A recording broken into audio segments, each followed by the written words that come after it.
यहाँ पर एक पाठशाला वाला सवाल है सिमर सिद्धू जी का और ये पूछ रहे हैं कि एवरेज अप कैसे करें स्टॉक में? कोई स्पेशल टेक्निक इसके लिए? हमने एवरेज करने की मतलब एवरेज डाउन मतलब भाव घटता जा रहा है तो हम एवरेज कर रहे हैं, किसमें करें, किसमें ना करें, इस पे हम लोग कई बार डिटेल बातचीत कर चुके हैं। इनका सवाल थोड़ा उल्टा लग रहा है कि भई एवरेज अप करना है, तो इसका मतलब क्या हुआ? और जो मैं समझ पा रहा हूँ कि क्या ये बाय डिप्स आप करते रहें तो एवरेज अप होता रहता है? ये कहना चाह रहे हैं एवरेज अप का पता नहीं, एवरेज अप से ज़्यादा अच्छा रहेगा कि आप फर्दर एडिशन आप इसको कह सकते हैं। ये सिर्फ आप मोमेंटम ट्रेड में करते हैं। जो भी आप एवरेज डाउन और एवरेज अप जो आप कह रहे हैं वो एवरेजिंग तो है ही नहीं बाय द वे, बिकॉज़ आप कॉस्ट बढ़ा के क्या एवरेज करना चाहेंगे। बट एनीवे फर्दर एडिशन जो हम करते हैं वो मोमेंटम पे करते हैं। जो भी मोमेंटम ट्रेड करते हैं वो एक लेवल क्लियर होने के बाद जब ब्रेकआउट मिलता है तो फर्दर आगे बढ़ने के चांसेस हो जाते हैं उस स्टॉक प्राइस के, इसलिए आप वहाँ पे और ऐड करना और लोड करना चाहते हैं। ओके, तो उसको एवरेज अप बोलते हैं। ये शॉर्ट टाइम फ्रेम में भी होता है, लॉन्ग टर्म टाइम फ्रेम में भी हो सकता है। मैं आपको तो एक आप उदाहरण कर देता हूँ सकते हैं। मैं आपको एक उदाहरण देता हूँ।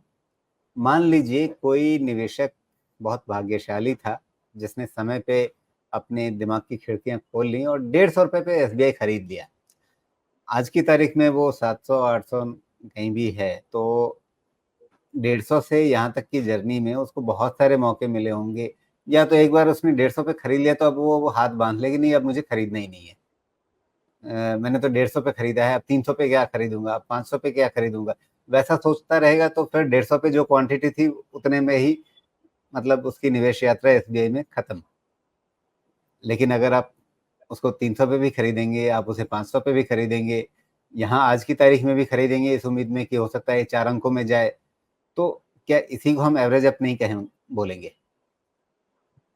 है, यही तो एवरेज अप है। तो हर लेवल पे आपने हर ऊपर लेवल पे ये इंश्योर किया है कि आपने उसको ऐड किया है। तो आप ब्रेकआउट पॉइंट पे ही ऐड करेंगे या ब्रेकआउट होने के बाद एक थ्रो बैक हो जाए उसके बाद आप ऐड करना पसंद करेंगे। तो उसमें सबसे बड़ा कंट्रीब्यूशन क्या होता है? इम्प्रूविंग फंडामेंटल्स का होता है। अगर इम्प्रूविंग फंडामेंटल्स होते हैं और उसके बाद आपको टेक्निकल इंडिकेटर्स पे ब्रेकआउट मिलता जाता है, तो आपको कॉन्फिडेंस देता जाता है ऐड करने का।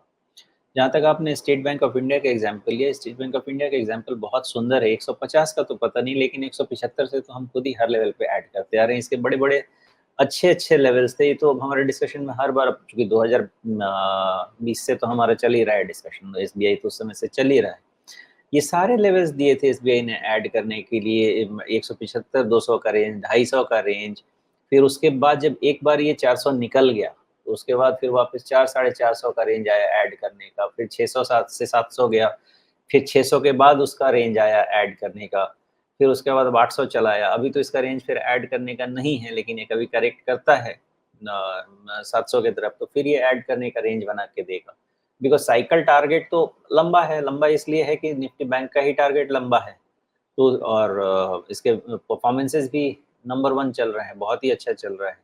तो एवरेज अप भी कर सकते हैं, लेकिन इम्प्रूविंग फंडामेंटल्स के साथ करें तो ज़्यादा अच्छा है। अदरवाइज़ जो मोमेंटम इंडिकेटर्स फॉलो करते हैं, एक बारी ब्रेकआउट हो जाता है, उसके बाद और भी ज़्यादा उनको कॉन्फिडेंस आ जाता है, तो ऐड कर सकते हैं। लेकिन दोनों में फ़र्क रहेगा। मेरे इन्वेस्टमेंट फ़र्क क्या रहेगा कि मैं इम्प्रूविंग फंडामेंटल्स के साथ उसको ऐड करूँगा, मैं वहाँ से हिलने वाला नहीं हूँ जब तक फंडामेंटल्स चेंज नहीं हो जाए। लेकिन जो मोमेंटम में ब्रेकआउट ट्रेड करने के लिए एवरेज करेगा, वो स्टॉप लॉस लगा के ट्रेड करेगा। फॉर एग्ज़ाम्पल जो आपने ये नंबर लगा रखा है, ये नंबर में अगर ब्रेकआउट के बाद अगर किसी ने ऐड किया, मान लेते हैं 600 साढ़े 600 के बाद, तो 500 के नीचे का स्टॉप लॉस भी लगा के रखिएगा। जी। अच्छा, जब एसबीआई का एक उदाहरण के रूप में ज़िक्र आया ही है, तो उसी रूप में देख लेते हैं इस रणनीति को समझने के लिए कि भई मान लीजिए आपने ठीक है 150 पे नहीं खरीदा, 175 पे खरीदा, 200 पे खरीदा, कहीं भी खरीदा। उसके बाद क्या हर बार जो हमें नई क्वांटिटी जोड़नी है, वो किसी न किसी ब्रेकआउट पे जोड़नी है? उदाहरण के लिए अगर मैं इसी को लूँ, तो ये फरवरी 2020 में जहाँ से गिरना शुरू हुआ था, जब वो लेवल पार हुआ तो एक ब्रेकआउट था, तो हमें वहाँ पे खरीदना है, वैसा देखें? या जब इस चाल के बाद एक बार नीचे आया तो जो मैंने पूछा बायर डिप्स करें क्या? तो अगर आप इसे बायर डिप्स का कैंडिडेट यहाँ पे मान लेते इस तेज़ी में, तो फिर आप लगभग इन स्तरों पे कहीं पे खरीदते जो 320 पे बॉटम बना मान लीजिए, तो 320 पे नहीं खरीदते, हो सकता है 350 के आसपास कहीं खरीदते। उसके बाद फिर वापस जब इसमें चल गया तो उसके बाद जब भी ये डिप्स आए हैं, उन डिप्स पे खरीदते, या जब भी पिछला टॉप पार हुआ है, एक नया मोमेंटम बना, एक नया ब्रेकआउट दिखा, तब खरीदते? तो मोमेंटम के बाद भी खरीद सकते हैं, लेकिन फिर वो है कि शॉर्ट टर्म ट्रेड का नेचर रह जाएगा।